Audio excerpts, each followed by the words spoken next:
હવે વિપુલ અને નયના એક થવા લાગ્યા હતા. બંને હવે ડોક્ટર નર્સની રમત રમવા માટે તૈયાર થઈ ગયા હતા.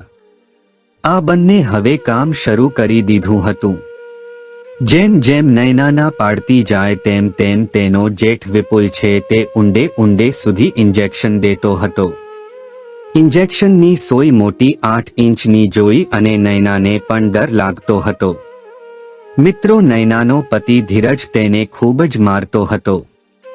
નયનાની સાસુ તેના છોકરાને તેની વિરુદ્ધ ભડકાવતી હતી. તેની સાસુ તેના છોકરાને કહેતી, તારી પત્ની જન્મથી જ વાંજની છે, આ ક્યારે માંગ નહીં બની શકે. દીકરા, તું આને છોડી દે અને બીજી કોઈ સ્ત્રી સાથે લગ્ન કરી લે. સાસુની આ વાતને લઈ ધીરજ હંમેશા નયનાની સાથે ઝઘડો કરતો હતો અને આજે તો હદ જ વટાવી દીધી. અભ્યે નયનાને ખૂબ જ મારી અને કહ્યું કે જો તું માંગ નહીં બને તો હું તને છોડી અને બીજા લગ્ન કરી લઈશ. ત્યારે બાજુમાં બેઠેલો ધીરજનો ભાઈ એટલે કે નયનાનો જેઠ બાજુમાં હતો અને તે ભાઈની આ બધી હકીકતને હરકતો જોઈ શક્યો નહીં અને ધીરજને ખરી ખોટી સંભળાવવા લાગ્યો. ત્યારે જ નયનાની સાસુ નયનાના જેઠને ખીજવા લાગ્યા અને કહ્યું કે તું તારું કામ કર, શા માટે વચ્ચે પડે છે? તારે પોતાની પત્ની છે નહીં અને નાના ભાઈની પત્નીની તરફદારી શું કામ કરે છે? તેનો જેઠ ઉંમરમાં તેનાથી વધારે મોટો ન હતો, પરંતુ તે નયનાની ખૂબ જ ઇજ્જત કરતો હતો. નયના પોતાના જેઠની આંખોમાં પ્રેમ પોતાના માટે જોતી હતી, જે ધીરજની આંખોમાં પ્રેમ ક્યારે એ લેખ્યો ન હતો. જ્યારે નયનાના લગ્ન ધીરજ સાથે થયા ત્યારે ધીરજ પણ તેને ખૂબ જ પ્રેમ કરતો હતો, પણ બાળક ન થવાને કારણે ધીરજનો પ્રેમ ધીમે ધીમે ઓછો થઈ ગયો. તેને પોતાના પતિ અને સાસુના ખૂબ જ મેણા સાંભળ્યા હતા અને હોસ્પિટલના જઈ ચેકઅપ પણ કરાવ્યું હતું, પણ ખરાબી તેનામાં નહીં પરંતુ ધીરજમાં હતી. પરંતુ ધીરજ માનવા તૈયાર ન હતો. દિવસે ને દિવસે ધીરજ અને ધીરજની માં નયનાને વધારે ને વધારે હેરાન કરવા લાગ્યા. છેવટે કંટાળી અને નયનાએ કોઈ ખોટું પગલું ભરવાનો નિર્ણય કરી લીધો અને તે રાત્રે તે પોતાના જેઠના રૂમમાં જતી રહી. તેનો જેઠ તેની ખૂબ જ ઇજ્જત કરતો હતો અને આ વાત તે જાણતી હતી. નયનાને ખબર હતી કે મારા જેઠ મારા પતિ જેવા નથી, એટલે તેમને આટલું મોટું પગલું ભરવાનું વિચાર્યું. પણ નયના શું કરી શકતી હતી? તેની પાસે કોઈ રસ્તો પણ ન હતો. બધા જ લોકો ધીરજની જગ્યાએ તેની ઉપર આરોપ લગાવતા હતા અને તેને વાંજણી કહી અને બોલાવતા હતા. અને નયનાએ આ પગલું એટલા માટે પણ ભરવાનો વિચાર કર્યો હતો કે અભ્યે કહ્યું હતું કે જો તેમાં નહીં બની શકે તો ધીરજ બીજા લગ્ન કરી લેશે.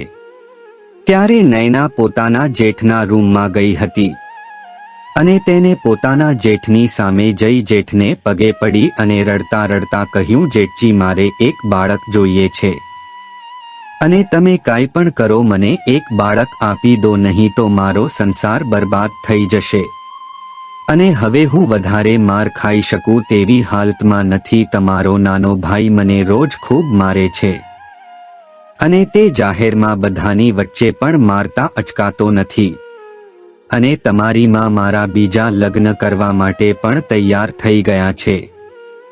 હવે હું આ દુઃખ વધારે સહન કરી શકું તેમ નથી અને હવે તમે જ મારી મદદ કરી શકો તેમ છો અને જો તમે મદદ નહીં કરો તો મારી પાસે મરી જવા સિવાય બીજો કોઈ રસ્તો નથી. તેના જેઠે કહ્યું કે હું તમારી શું મદદ કરી શકું આમાં? નયનાએ કહ્યું, તમે કાંઈ પણ કરો, મને કોઈ વાંધો નથી, પણ મને એક બાળક આપી દો. તમને બાળક જોઈએ તો તું તારા પતિને વાત કર, હું શું કરી શકું? નયનાએ કહ્યું, હું તમને સાચું કહું તો મેં એક ડોક્ટરને બતાવ્યું અને ડોક્ટરે કહ્યું કે તારામાં કોઈ વાંધો નથી, વાંધો તારા પતિ ધીરજની અંદર છે. પરંતુ ધીરજ આ વાત માનવા માટે તૈયાર નથી. નયનાના જેઠનું નામ વિપુલ હતું. રાત્રે જ્યારે નયના અને ધીરજ સૂઈ ગયા ત્યારે નયના ધીરે ઊભી થઈ અને પોતાના જેઠ વિપુલના રૂમ પાસે આવી દરવાજો ખખડાવ્યો. અંદરથી અવાજ આવ્યો. કોણ? નયનાએ કહ્યું કે હું આવું છું. પ્લીઝ તમે દરવાજો ખોલી દો. પરંતુ મિલને દરવાજો ખોલ્યો નહીં અને કહ્યું કે તમે અહીંયા શું કરો છો? અડધી રાત થઈ ગઈ, જલ્દીથી તમારા રૂમમાં પાછા જતા રહો. ધીરજ તમને અહીં જોઈ જશે તો ઘરમાં મહાભારત થશે અને હું નથી ઈચ્છતો કે તારી બદનામી થાય. અને એમ પણ હું રોજ રોજ તમાશા જોઈને થાકી ગયો છું. આટલી વાત સાંભળતા જ નયના દરવાજા બહાર ઊભા રહી અને જોરથી રડવા લાગી અને કહેવા લાગી કે એકવાર તમે દરવાજો ખોલો. વિપુલથી તેનું રડવાનું સહન ના થયું અને તે રડતી બંધ કરવા માટે દરવાજો ખોલી દીધો. નૈના તરત જ કંઈ પણ બોલ્યા વગર રૂમમાં દાખલ થઈ ગઈ અને અંદરથી રૂમનો દરવાજો બંધ કરી દીધો. વિપુલે કહ્યું કે હું આમાં શું કરી શકું? નૈનાએ કહ્યું કે તમે એ કરો જે પુરુષો સ્ત્રી સાથે કરે છે. વિપુલે કહ્યું શું મતલબ છે તારી વાતનો? નૈનાએ કહ્યું કે હા, મારો કહેવાનો મતલબ તમે સમજી ગયા હશો. બસ હવે તમે જ મારી બધી મદદ કરી શકો છો.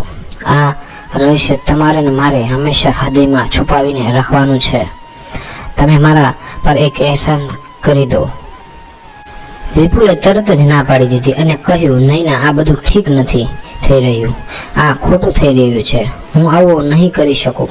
ત્યારે નૈનાએ કહ્યું કે કંઈ વાંધો નહીં, હું તમને કોઈ જાતનો ફોર્સ નહીં કરું. જ્યારે તમારો ભાઈ મને મારશે અથવા તો છોડી દેશે ત્યારે તમે ઊભા ઊભા જોતા રહેજો અને જ્યારે હું મરતી હોઈશ ત્યારે મને બચાવવાનો પ્રયાસ નહીં કરતા. આટલું કહીને નૈના વિપુલના રૂમમાંથી બહાર નીકળવા જઈ રહી હતી ત્યારે વિપુલે નૈનાનો હાથ પકડી અને ખેંચી લીધી અને નૈનાને પણ પોતાની જાત વિપુલને સોંપી દીધી. હવે વિપુલ અને નૈના એક થવા લાગ્યા હતા. બંને હવે ડોક્ટર નર્સની રમત રમવા માટે તૈયાર થઈ ગયા હતા. નૈના નર્સ બની હતી અને વિપુલ ડોક્ટર બન્યો હતો. આ બંને હવે કામ શરૂ કરી દીધું હતું. આ રમત રમતા રમતા વિપુલ અને નૈના ખૂબ જ આનંદ અને મજામાં આવી ગયા હતા. જેમ જેમ નૈના ના પડતી જાય તેમ તેમ વિપુલ ઊંડે ઊંડે સુધી ઇન્જેક્શન દેતો જતો હતો.